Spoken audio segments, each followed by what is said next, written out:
legislation and work in this House. Instead, where she's putting her efforts is into pieces of legislation that have not been lobbied for, that address a problem that no one has identified, and that has had absolutely no consultation with the people who it is affecting. It's a bizarre decision indeed, Madam Speaker, a very bizarre decision, and one that no one in the public seems to understand. I think I understand, because they're trying to dismantle the Occupy Wall Street movement, nonetheless.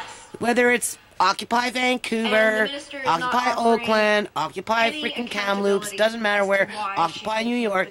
I think it's this, you know, I think this is like state and provincial bodies, to every single British Columbian, to every single, you know, putting in those hurdles so that their lives the networking of future generations of British Columbians for these groups that do this kind of stuff, and it is unfortunate, right, is severed. That it is happening. You know, and they're just going to have to get creative in order to get their voice out, right? Not that I agree with the methods that they're going about it, because this is the result. You know, for every attack you're going to get a counterattack, and this is the counterattack of a government that just doesn't want to deal with the ramifications come spring, when everybody's going to be marching up and down the roads, right? And because a lot of these people marching up and down the roads are, you know, college students and university students, and, you know, a lot of union members and that type of thing. You know, the government's going to want to be one step ahead, right? So they're bringing in legislation to chop off, you know, to chop it off at the head, right? So, you know, take away the experienced people off the boards, right? And if you take away the experienced people off the boards, then you're just going to get left with a you know, a more uneducated gene pool of volunteers that sit on these boards, or an appointed board which is biased. You know, this is where you're being force-fed an agenda that, you know, you don't have a democracy to choose in, right? But this is what I've gathered, you know, from this little interlude with the House of BC Legislative Assemblies, is they're, you know, they're on the chessboard getting ready to put their opponent into check. For the governance of our public post-secondary institutions, and that she'll be open to rescinding these sections of Bill 18 during. I mean, how are you supposed to promote goodwill? Like, my nonprofit is supposed to promote goodwill in a community, you know, province that has no goodwill. Like, there has not been no good. The only goodwill that seems to be celebrated is when Bush crosses the border, you know, to go visit the mayor in Surrey. You know, when Gordon Campbell signed his deal with China to ship over the logs, and, you know, and all this other stuff. You know, there's goodwill when we've got, you know, 60% immigrants coming into Canada to buy up all the new condos and everything, because they're the only ones that can afford it. There's goodwill there.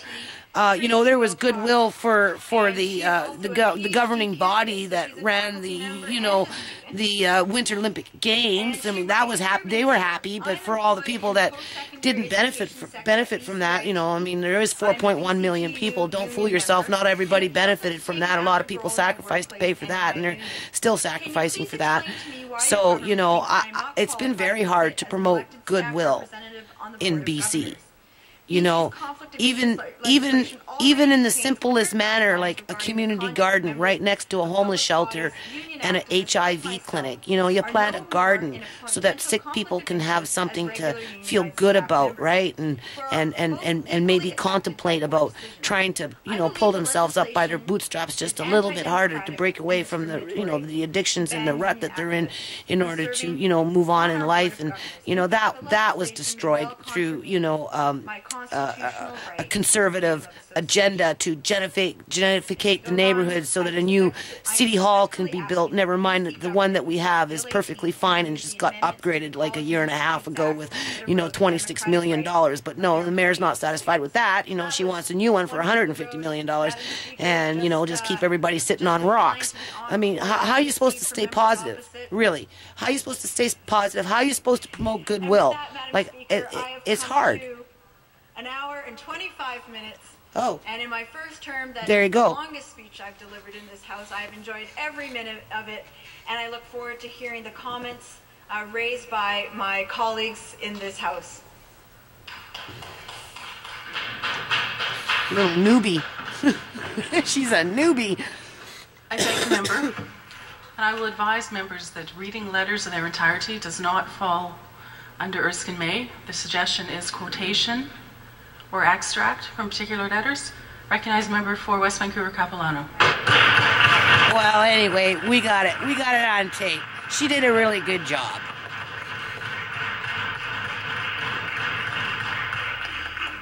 Thank you, Madam Speaker, for giving me this opportunity to comment on Bill 18, the Advanced Education Statutes Amendment Act of 2011, which received first reading in this House on November 3rd. And just to summarize the act, it will amend 5 provincial statutes: the Architects Act, the Royal Roads University Act, the University Act, the Colleges and Institute Act, and the School Act. But as the member from Nelson Creston has pointed out, it really boils down to 3 topics, 2 of which are important but not perhaps as contentious as yeah, they don't like them carrying on for very long. You know, like I said, keep it short and sweet. You know, get the bill up. You know, Mickey Mouse around with it. You know, and then call in the vote, and then just vote and go on to the next one. As a means of resolving differences within some of those letters were interesting, actually. Association. And finally, the main topic of the debate in this House to date on Bill 18, the issue of the governance of publicly funded institutions of higher learning. So let me comment on each of them in that turn, perhaps in the length that the degree of contention warrants.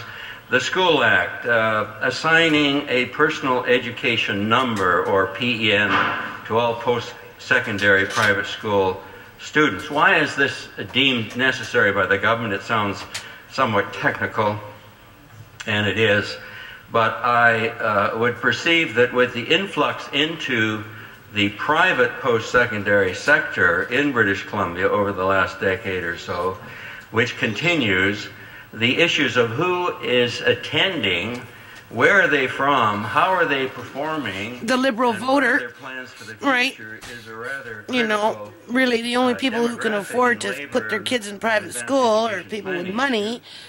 So I would suspect a lot of them are Liberal voters. Stimulated by the jobs plan, which the Premier talks about frequently, and our Minister of Labour and Technology and Tourism. The government's plan is, in fact, to stimulate further post-secondary foreign student attendance at our shores, as it is indeed one of our excellent specialties. No, what they need to do is pay attention to the kids that they have already in this freaking province. That's what they need to do. They're failing them big time. Only 60% make it out of freaking high school, really. And even then, a large majority of them can't read and write properly, and it's not the teacher's fault, okay? A lot of times it's the living circumstances, like living in these apartment buildings with all these bed bugs and cockroaches. You know, community activist wants to come in and paint some rocks and, you know, do some pictures and play music. And, you know, you got some crazy people living up in these apartment buildings that don't want these little children to have any good time, no fun, you know, so, you know, the kids go to school, and if they're minority, you know, oftentimes there's, you know, institutional racism right in the school system itself, right? You know, teachers aren't necessarily, you know, prepared for some of the disabilities that these children come in with, because a lot of them have disabilities. That's where they should be putting their resources in, okay? You know, yeah. But they won't do that, you know, because they're thinking about how they can make their next dollar to build their next casino in partnership with some bigwig. And I'm supposed to stay positive and spread goodwill. The only time I feel goodwill is when I'm actually out there with the kids painting the rocks. That's when I feel goodwill. You know, planting a garden with homeless people, I actually feel goodwill, you know. That's where my goodwill is. I mean, what am I supposed to do about that? At least that's real. You know, it's for real. This stuff that they talk about, I don't know what's real about it. There's nothing real about it. real for their pocketbook. Is worth emphasizing across all the professions. Like I said, Gordon Campbell making $500,000 a year after he signed that that deal to China. Are becoming more complicated, and livelihoods are becoming dependent on ever higher degrees of advanced education. So where does that leave us poor people? Diversity of jail?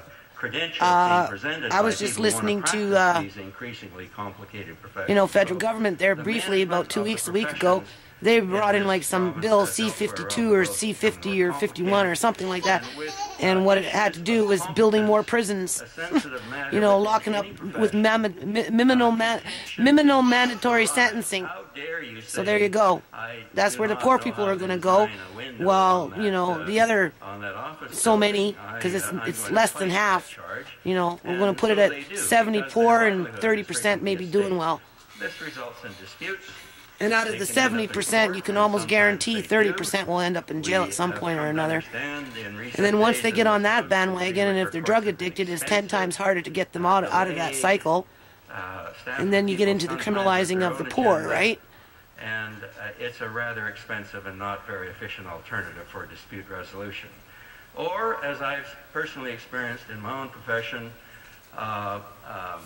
executive can seek remedies within the government, asking them to, in effect, impose bylaws upon all of their members from Victoria on down, a very top-down solution, and give the executive of these associations the bigger hammer to enforce competence and discipline. At first blush, perhaps not a bad idea if, as in my case, you're talking about professional engineers.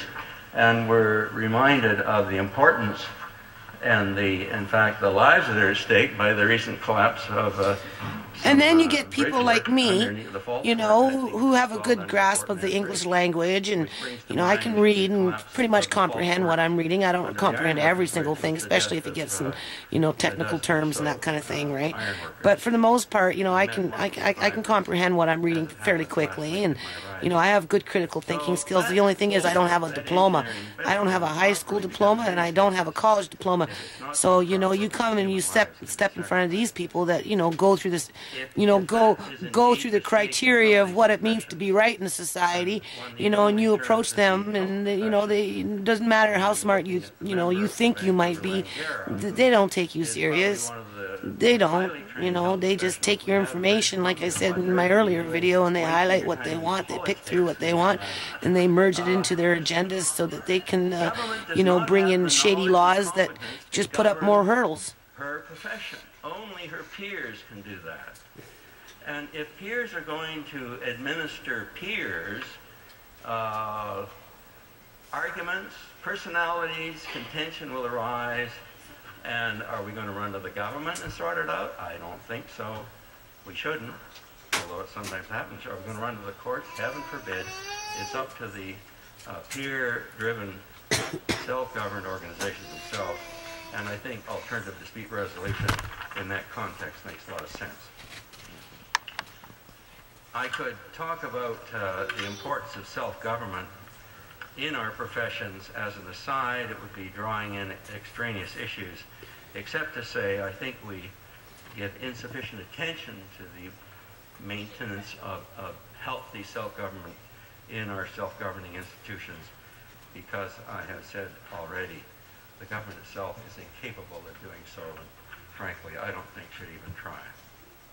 So much for the Architects Act and its broader